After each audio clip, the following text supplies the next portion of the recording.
My name is Mark Benfield. I'm an associate professor in the Department of Oceanography and Coastal Sciences at Louisiana State University, and I direct the Serpent project in the Gulf of Mexico, or Gulf Serpent.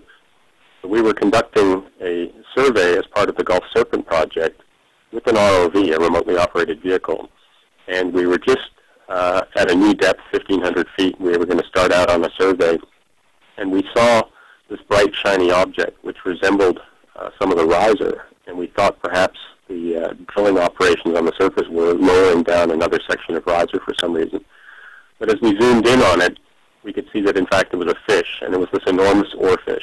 An oarfish is a large, probably the largest bony fish in the ocean. The oarfish lives in the mesopelagic zone, which is between 200 and 1,000 meters depth.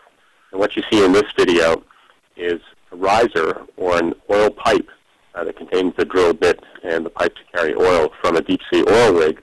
That's on the left side. On the right side, you see part of the oarfish. We're still trying to estimate its size, but based on the dimensions of the riser, which is about 1 meter across, we think that this fish is between 5 and 10 meters in length.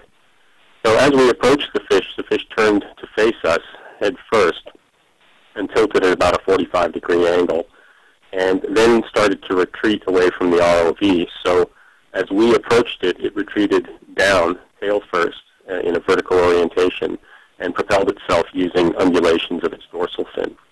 And we followed this fish for about 5 minutes, and it went down almost 100 feet. This is the first time that as far as I know, we've actually observed this species in the mesopelagic zone in, apparently healthy condition.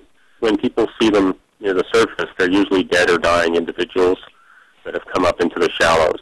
And they appear to be, perhaps the origin of the sea serpent legend, because if you look at some of these videos of these things in distress condition in surface waters, they actually swim with part of their head out of the water, and you can see the fin rays sticking out. It looks like spines.